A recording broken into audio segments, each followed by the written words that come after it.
Hello there, my YouTube friends. So it's been a good minute or two since I've done a sort of cancer related video. Probably the main reason being that, one, for a while there was nothing really happening with all the situation as it is, you know, the 19 going on, and obviously you couldn't really sort of get in, and a lot of me things were being done by phone call, and the guy I was speaking to sort of, I felt, didn't have a lot of time for us, you know. He just wanted to get in the call, going, how's things going, how you doing? Oh, then, not too bad considering. Oh great, okay, well we'll arrange another phone consultation for another sort of 3 months time, and blah blah blah, and that was it. It was literally, I think I probably wasn't even on the phone for, I don't know, 3 minutes, 5 minutes tops. I will fight just to survive. I won't be denied. I'm a warrior inside. There was no discussion about anything. There was no thing. He was just basically like literally on, almost making sure that I was still around, and that was about it. You know, there was nothing to it at all. So I eventually sort of spoke to Rachel, my nurse, about it, and just said, look, you know, I'm just not keen on the way I'm having thinking with this guy at all. I just don't get on with him. He doesn't seem to have a very good bedside manner. You know, I don't feel like I'm even worthy of any of his time and stuff like that, you know, which I don't like knocking people. I don't like knocking people in that profession, in the NHS profession, because he's probably damn good at his job, you know. He's probably amazing at his job. You know, if he's diagnosing you or thinking you, he's probably absolutely amazing what he does. He just, to me, hasn't got a great bedside manner. He's possibly old school, you know, because he is a sort of probably somewhere in the regions of my age, maybe slightly older.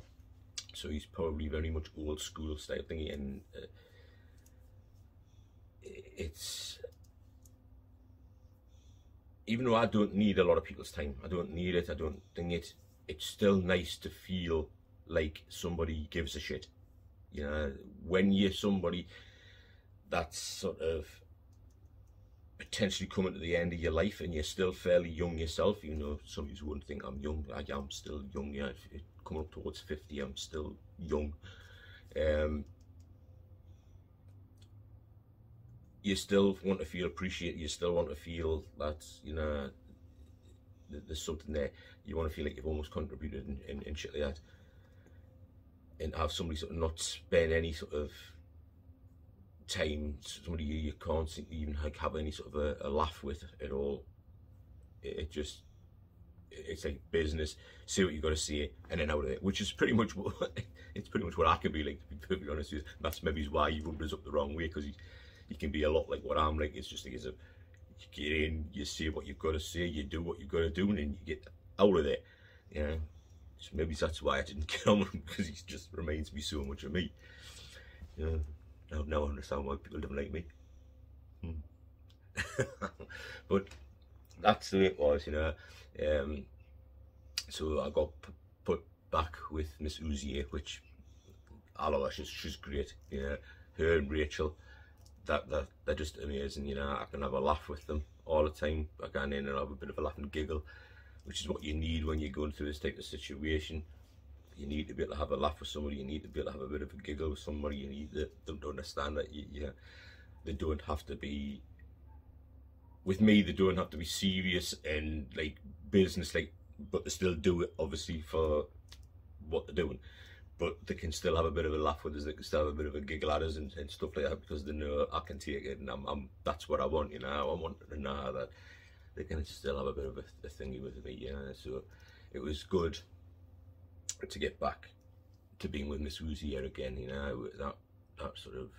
That was pleasing. I enjoyed that. It's nice to be back there with her. You know, the worst you can imagine, sort of like just taking like a backtrack to the thing of like how much my life was turned upside down when I found out. Let's see if I can move this camera and get this maybe a bit more. centralised. Finding out that you've got terminal cancer, it fucking turns your world upside down, you know. You're relearning a lot of stuff on your life, on what you feel like you're worth, what you are worth. You get to see how different people react to it, you know. Do those that you are friendly with stick around?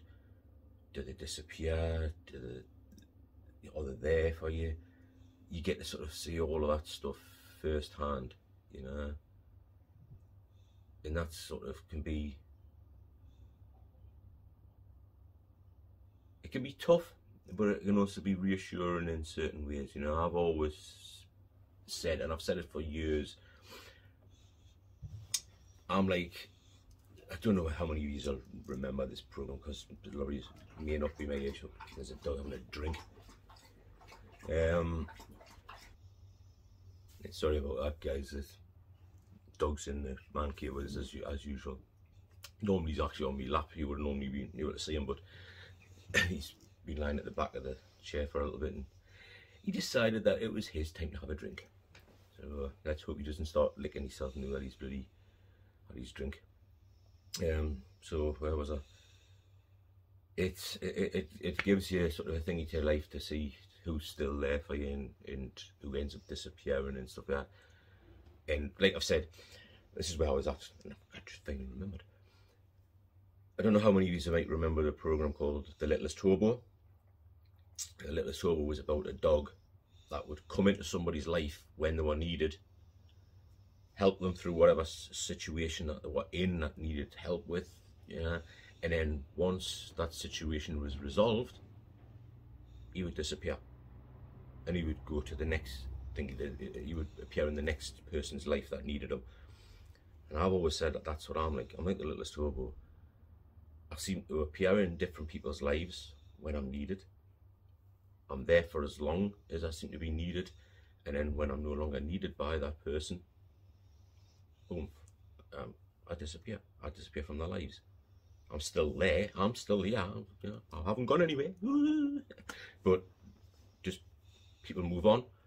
They've dealt with whatever they needed to deal with. They've had a friend there for whatever they've needed us there for, and then they get on with their life. And that's the way it goes. I've always known it, so it doesn't bother us, you know. I used to have a friend that I used to play online with every night. His wife became not very keen on that situation because he spent it was about two and a half hours or so with us on a night time playing games, and I think it was having an effect on his relationship, so that one disappeared, you know. I barely hear from him anymore. One of the guys from work that I was really close with, I'd even said to him when I first found out I had the cancer and I was leaving Royal Mail, I said, look, I hope we manage to stay in contact, but I'll understand if we're different, because that's just the way it goes. You tend not to stay in contact with people for some reason, and that one sort of is petered out now. Again, a lot of it can be to do with the situation that we're in right now, in the 19 going on. So, you know, maybe things will change when that situation's dealt with, but I don't really see it happening. I don't really see anything changing, and if it does, it's possibly to do with the fact that maybe maybe they see the video and it makes them think, oh shit, you know, he's guilt tripping us. I'm not guilt tripping anybody, guys. I don't give a crap, you know. Get on with your lives and enjoy it. That's what it's about, you know. If I'm part of it, champion, great, fantastic. If I'm not, champion, great, fantastic. It's not gonna bother me, guys. Everybody has to live their life. Everybody has to get on with their life. People move on. Lives change. That's the way it goes, you know. I had a great friend that was there for me when she first found out that I had the cancer. She would be just about out for us back then. Again, due to the situation, and well, it was even before the situation happened, to be perfectly honest with you. Once she knew I wasn't too bad and I was sort of survived the initial part of it. I've never seen or heard from her again. You know, that's just the way it goes. It's the way life is. I know that if I got in contact, they would speak to us. But again, that's not how I am. That's not what I do. I don't bother people. You know, I think I might have explained this before, but I'll quickly go through it again. The reason behind that is that I have seen so many of my friends when I've been at their houses before, when I used to hang around with some people, then they would get a phone call from somebody and you'd see them pulling faces, you know, as they're chatting away dead pleasantly to the person, but they would be pulling faces, you know, and going, oh, and then they'll come off and they're going, oh, it's me best mate from up the street. And you're like, is that what people are doing behind my back?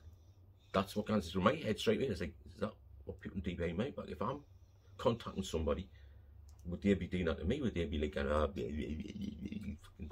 them a shut up? And I just thought to myself, nah, fuck that crap. I ain't going to be that person. If somebody wants me in their life, great. If somebody wants to talk to me, you get in touch with me and I'll talk to you. I'll talk to you for as long as you fucking want me. But I don't like the idea of somebody that could be pulling faces behind my fucking back because I've got in contact with them. Nah, bugger that. I'll deal with the contact. I'll deal with anybody because I don't want to be that person, you know.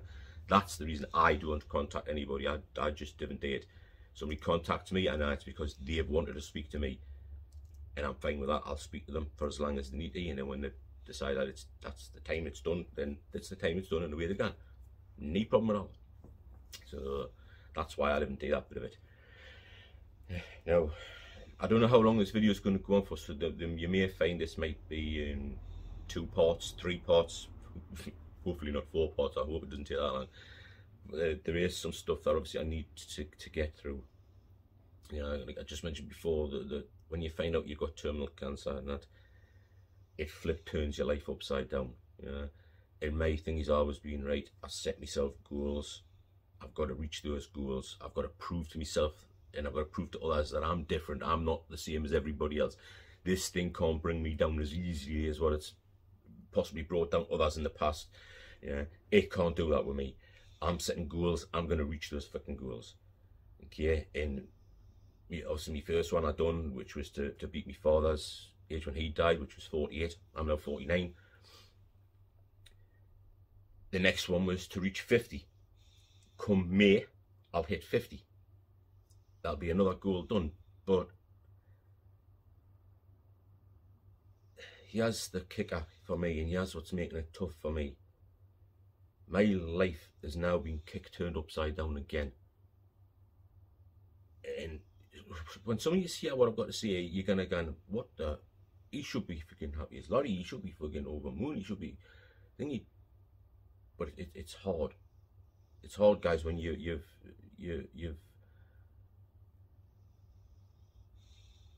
getting used to the fact of what's going to happen or what you thought was going to happen.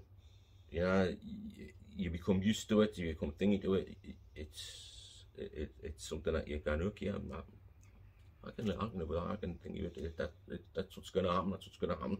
And I've got things to fight for. And then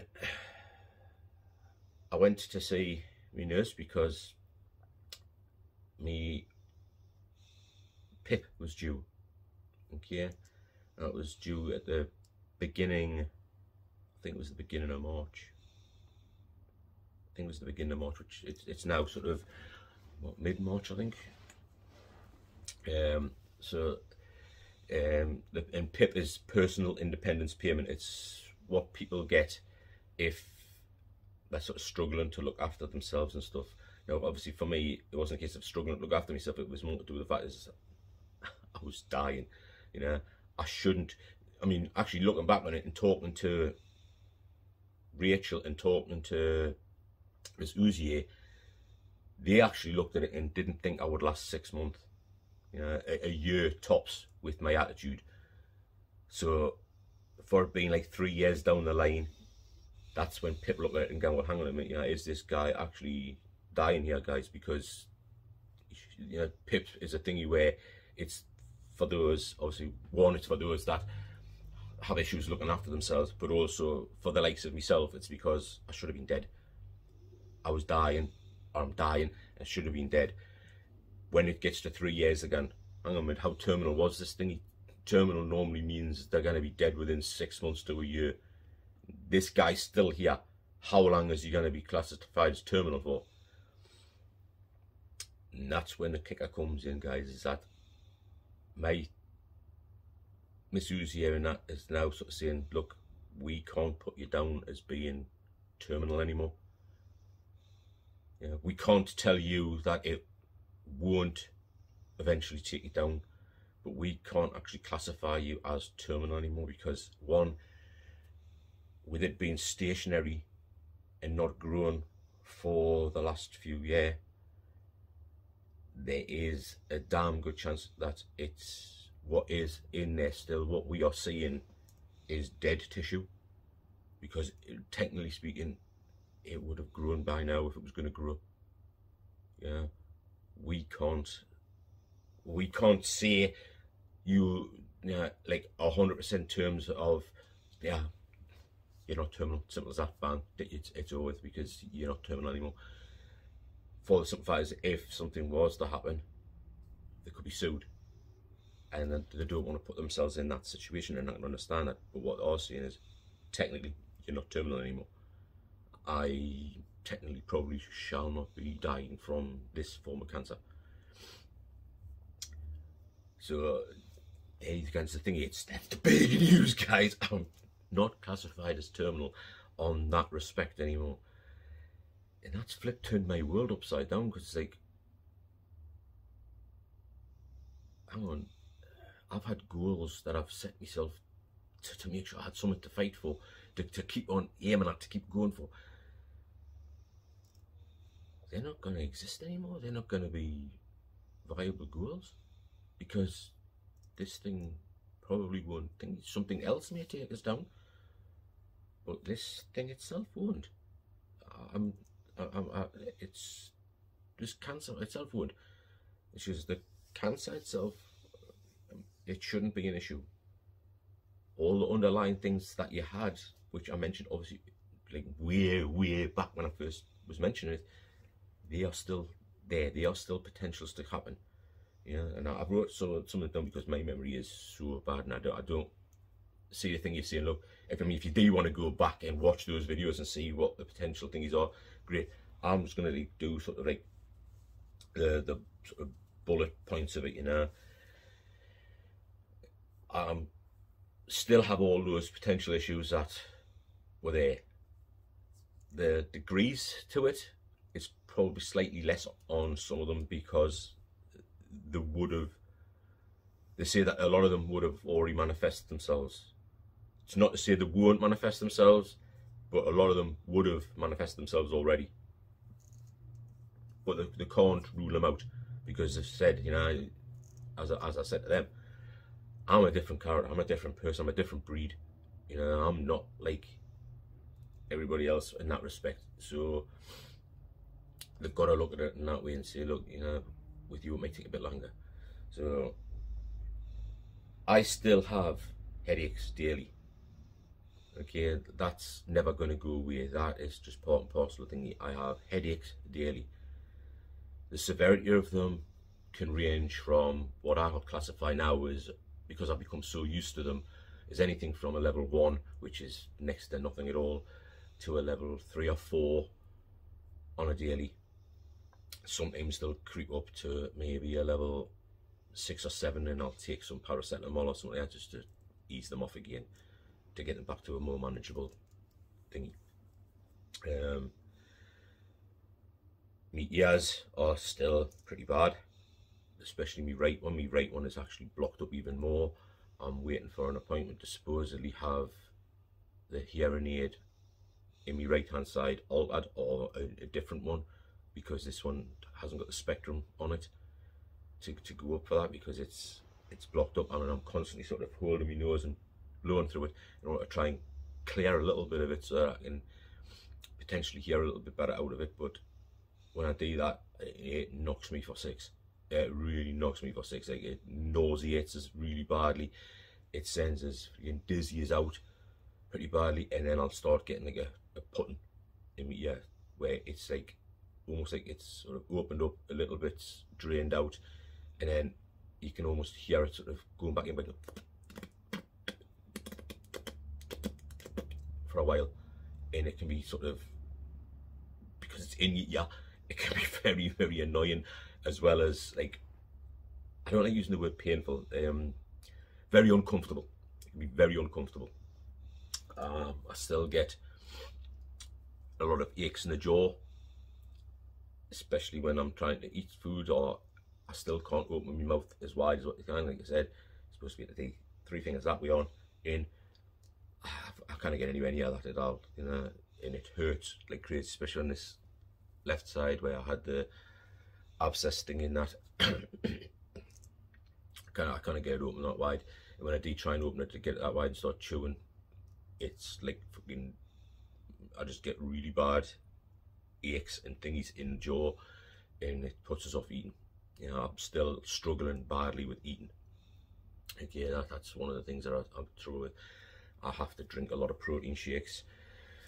I'll have lots of sort of small protein sort of bars and stuff like that in order to things, because I can get them down quickly. But when it comes to eating foods, I've probably never had a proper all-out square meal properly. I mean, I think Sundays is about the only day that we might have something close to almost a full Sunday dinner, because I can get them downers, you know. I can pretty much get some of the downers. The meat wise, I struggle with. You know, I have to drink plenty of water, which again, one, dilutes the taste of the food, so it's just make it as nice, and two,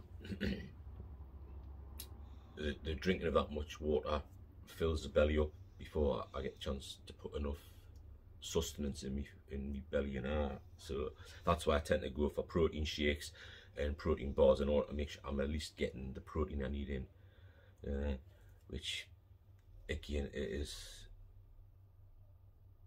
leads down to another avenue which we'll hopefully get to shortly if I don't end up forgetting about it. I'm still getting a heck of a lot of issues with the cramping in my neck. It happens on a regular basis. I am through a physio for that now, so I've got a lot of exercises to try and stretch it off. That they are hard to do. They are very hard to do, but I'm sticking with it. I'm doing my exercises to try and stretch the neck off. Though I don't know what I'm supposed to do when it's normally if people get cramps, it's cramps because your muscles in the cramped position. So if it was like a bicep cramp, you'd be like that. Because the biceps cramped up, it'll cramp and thing, and you've got to extend it in order to take the cramp out of it. Okay, this type of cramping is a different cramping. It's a cramping from when it's actually fully extended, fully stretched. You know, so if I've got, like, see, I'm pulling some bags of shopping or something in that arm, it's pulling off. I'm carrying something like that, and it's pulling my arms down. It's that fully extended thingy that actually causes it to cramp in my neck here. You know, could be either side. It's not like I'm just using this one because you can see this one better. You know, that'll give us the cramping down here, which it can become extraordinarily uncomfortable. Like to the point of, like, I would say 8, 9, and I'm not, and in order to try and stop the cramping, I'm actually having to knit it up and thing it. So I could be like literally walking along the friggin' street, and all of a sudden it might just start to cramp up, and I'm like Jesus. And I'll sort of slowly sort of glance back down, and I'll be like, to try and stop it from thinking, you know. I look like a pretty freak all the time when I'm walking the streets, just because something might pull a thing, or the dog might sort of pull on his lead, and it might just give it a quick jerk, and it'll be like, whoa, and I'll be, So I'm still suffering with that quite badly.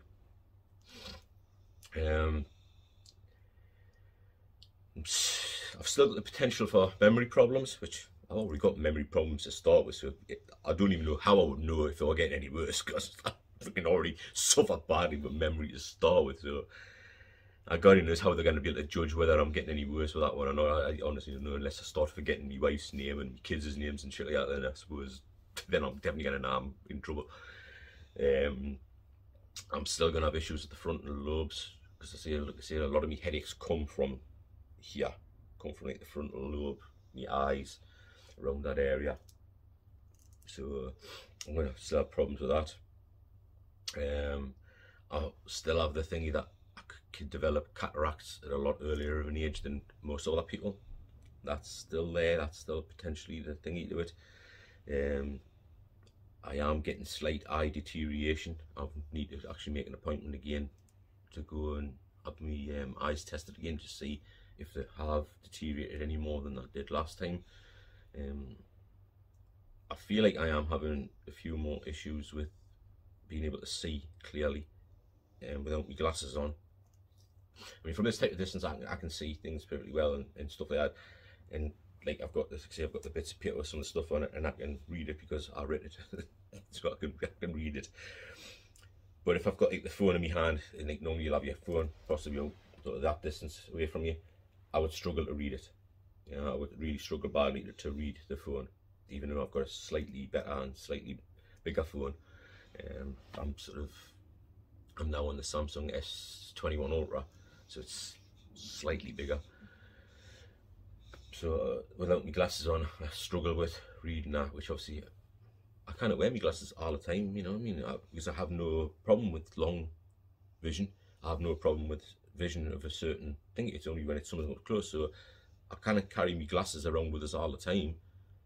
So when something does come up on my screen, I'm like, oh, Jesus Christ, and I'm trying to like sort of hold it at a distance and try and get myself as far back as I can to see if I can actually read it. So that's sort of I need to go and find out whether that's getting any worse or what, whether I need stronger glasses again or not. That sort of thingy. So I still do have the potential of going blind as well. You know, that is still there. It's still something that I could face.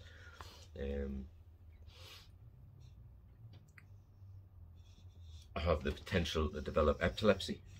I may develop epilepsy through the frontal lobes. So that's still potential there. There's probably a few others that I'm really sort of not remembering, because obviously it was so long ago when I was told those things, and they just basically they didn't go through them all thingy. They just said that there's still potential there.